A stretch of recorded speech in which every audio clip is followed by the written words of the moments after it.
My name is Brittany Burfield and I have created a research project on how can I create engaging lessons that use differentiation strategies that cater for all learning abilities. The following action research project was undertaken in a Stage 3 Year 6 class at Mount Annan Public School. The research project included the MEE framework, student motivation and engagement in order to support my research question.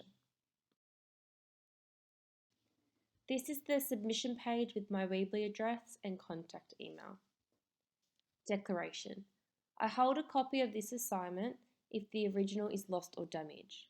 I hereby certify that no part of this assignment or product has been submitted by me in another, previous or current assessment, except where appropriately referenced and with prior permission from the unit coordinator for this unit. I confirm that I have submitted the script of my conversational presentation to plagiarism detection software programs for the purpose of detecting possible plagiarism, which may retain a copy on its database for future plagiarism checking.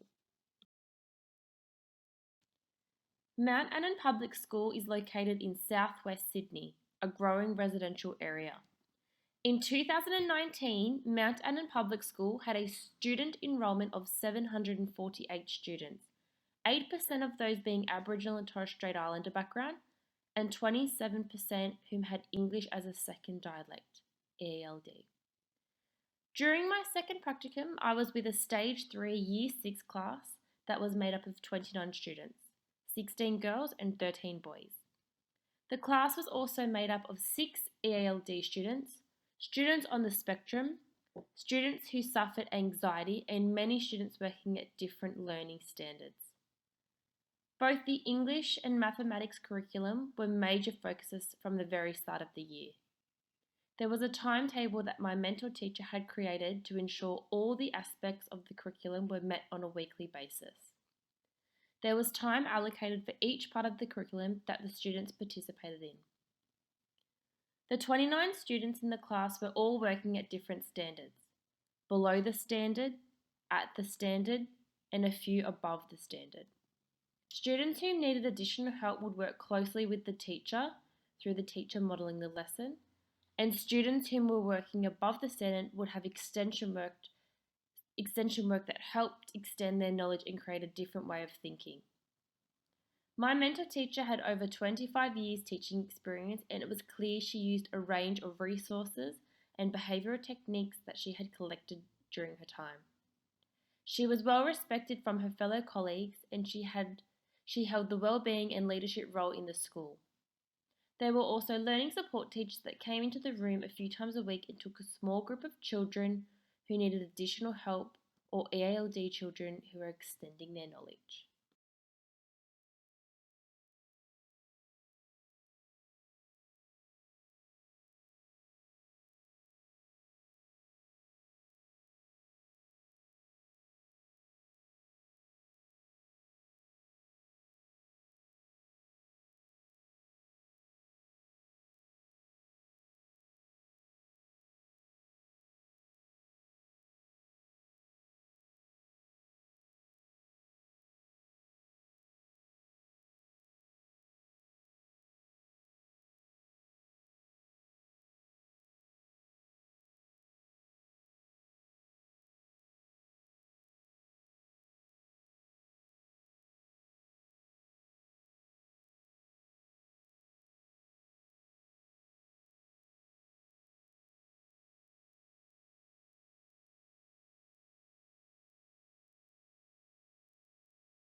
Full consent was obtained from my mentor teacher and the school principal for the collection and use of student data.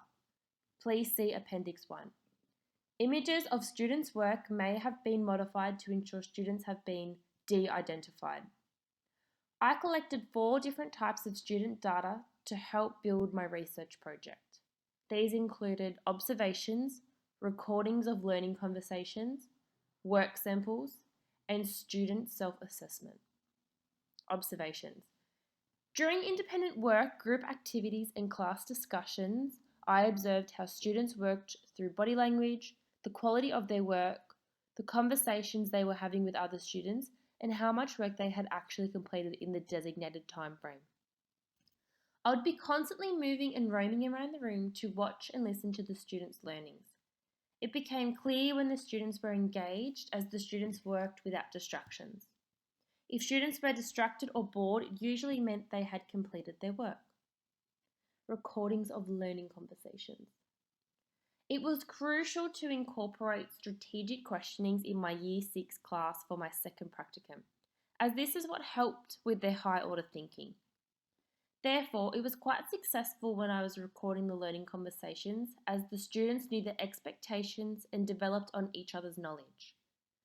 During group discussions, the class were able to reflect on what they had learned, as well as explore what other students are contributing. Throughout my practicum, I was able to see the confidence build on their conversations, as well as the quality of what they were sharing. Work samples. I collected an array of work samples during my second practicum. These included worksheets, bookwork, group activities, or student projects. The collection of the students' work samples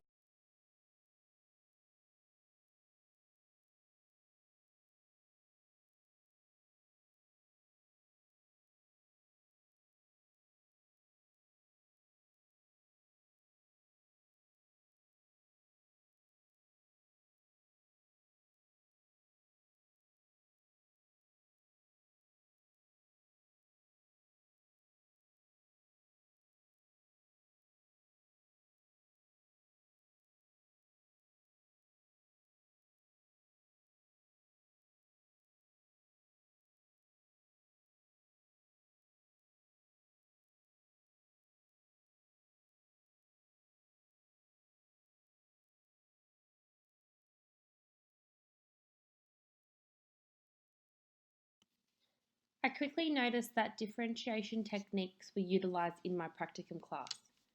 It was clear that I wasn't going to create a differentiation establishment in the classroom, however, make it more consistent and allow the different learning abilities have support by developing their knowledge and skills. My mentor teacher had over 25 years teaching experience, so it was clear that she had dealt with an array of different learning abilities in her time. Differentiation strategies were briefly used in my practicum class as there were a number of EALD students. In particular, there was one EALD student whom had only been in Australia for 18 months. When he had come into Australia, he knew not one word of English. When I first met my mentor teacher, she explained this particular student's background and had mentioned how well his English skills had developed in a short time frame. She made it clear that explicit language needed to be used when giving instructions, as he was still learning. In this case, it was crucial to incorporate differentiation techniques to support this student. Group work was encouraged throughout my 6-week period in Year 6, and I felt this was a perfect time for the students to collaborate. I would strategically group the students myself to eliminate behavioural issues, ensure the conversations happening were on task, and allowing students to work with different abilities. I would pair students who needed additional help together so they could sit with me and we would work together on the floor. I would group students who were working at the grade standard and above the grade standard to challenge each other, and have the students working at the grade standard to start using high order thinking and work independently. I incorporated differentiation particularly through my mathematics and English lessons by sitting on the floor with my emerging students and creating a guided group. Any student was allowed to join this group if they needed some extra help. This allowed the independent learners to work on their task and the emergent learners to have that extra support they need. It became clear on a few occasions the noise level in the room would rise or students would be distracted when they had finished their work, and I felt this was because they were not challenged. In my maths lessons, I got them to complete the work that was a part of the lesson, and I also had some additional work made up from a Year 7 maths textbook. This was available at the front of the room or on their class program to complete when they are ready to move on. This usually consisted of problems or challenges where the students had to use high order thinking. This allowed me to continue to work with the emergent learners and have the advanced learners stay on task without distracting any other students. During the English lessons, I would give that extra support to the emergent learners and ensure the advanced learners are using their high order thinking skills by using more complex words and creating a well-constructed response. I found it crucial to have class discussions at the end of our day or session to share what a few students got from the activities. This allowed the students to voice what they had learnt, and for the other students who needed additional help to listen to what those students were saying. It was also a good way to evaluate the lesson and encourage students to stay on task as they were being tested at the end of the day. I found that the students' responses were becoming more and more relevant and demonstrated a clear understanding of their learnings. It was exciting to see students who were nervous or didn't like to speak aloud be given that extra confidence from their peers. I found the use of differentiation lessons were incredibly time consuming and incorporated an extra workload. The biggest barrier when incorporating lessons that cater for differentiation were inconsistency, especially when running out of time, which was most of the time. There was already such a heavy workload with lesson and program preparation that incorporating differentiation activities were additional and in the back of mind could easily be missed or passed on to the next lesson. Therefore, it was my goal to make sure differentiation was not put into the too hard basket. It was clear why some teachers use a mainstream teaching approach, as this was easy and involved no extra workload. There are also a lot of challenges that teachers are faced with on a daily basis. This may include the different needs of students or increased pressure of assessment. However, educators are expected and have a mandatory role to see all of their students meet the standards of the school and state. I'd also like to mention that the use of differentiation is possible, and it's the techniques and consistency that will help you achieve this. The first type of data I collected were teaching observations. Every time I was in the classroom, I would observe how the students were participating and contributing to the lesson. I found that group activities were extremely successful. I implemented differentiation by having the students who are working below the standard working in a guided group with me on the floor. The students working at the standard would work independently in the spot of their choice around the room. This was the same with the students working above the standard. The students in this class were very self-motivated.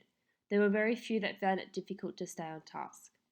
My role as an educator was to observe learning conversations, book work to see if they understood the activity, and ensuring the students were staying on task.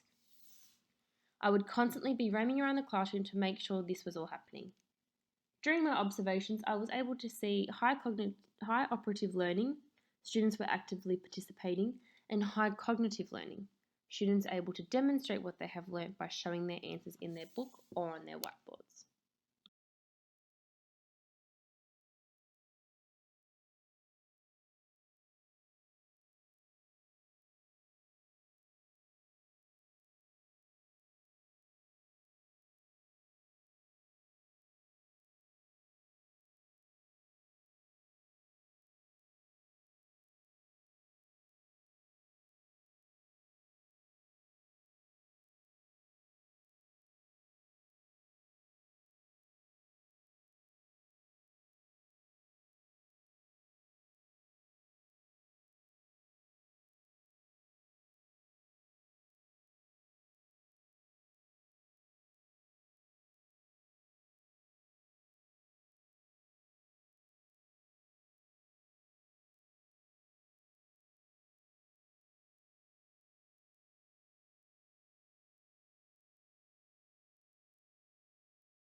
The third piece of data I collected was students' work samples.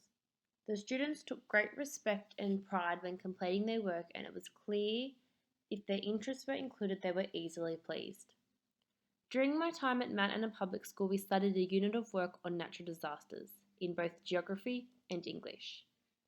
It was clear that the high effective E was a part of the lesson, as the students were incredibly engaged during any study on natural disasters.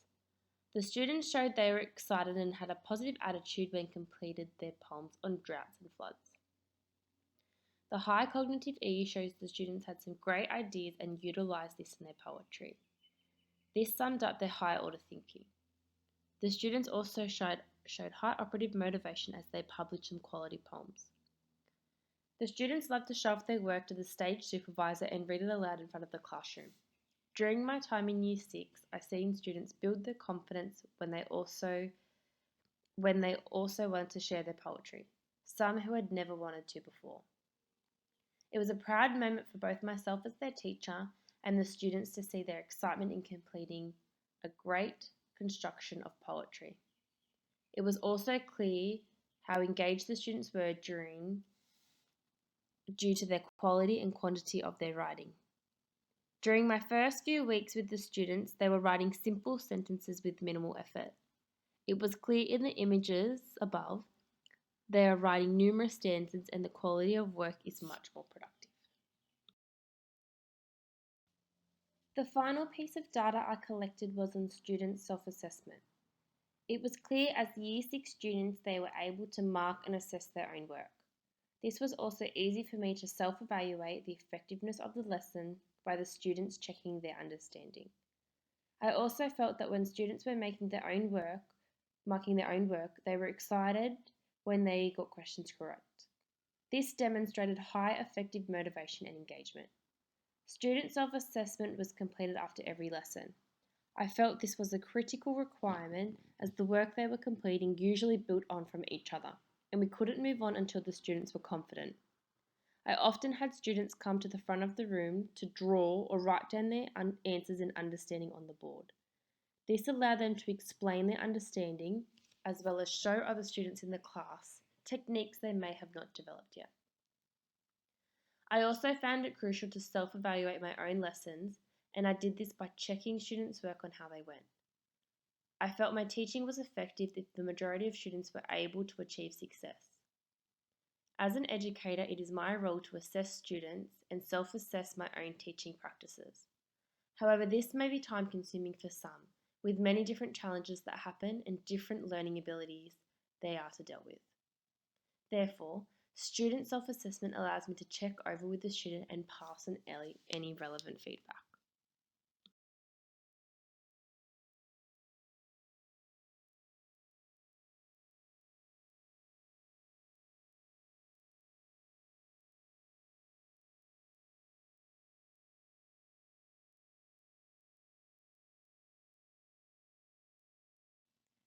During both of my practicums, I have learnt the importance of incorporating differentiation in my lessons. I have found it incredibly useful to cater for the different learning abilities in the classroom as it keeps the students on task and working towards that high order thinking. I have enjoyed developing my skills and knowledge on how to incorporate differentiation in my lessons and will continue to learn and adapt my lessons. I also feel the students get more out of their learnings either through a stronger support network or allowing some extension work to develop their skills and knowledge. I also understood why some teachers may teach to a mainstream class. There are many different challenges that arise each and every day. There are also a number of distractions and learning abilities that you need to account for. I feel students work in a structured manner, and ensuring differentiation is available for students allows them to become more independent learners. I also noticed differentiation can easily be adapted into a program and for what it's worth should be incorporated as students working below, at or above the standard. I have increased the use of differentiation in the classroom and will continue to keep the students' learnings at the front of mind by ensuring I am meeting their needs as their teacher. I am excited to see where my future of teaching goes with differentiation techniques.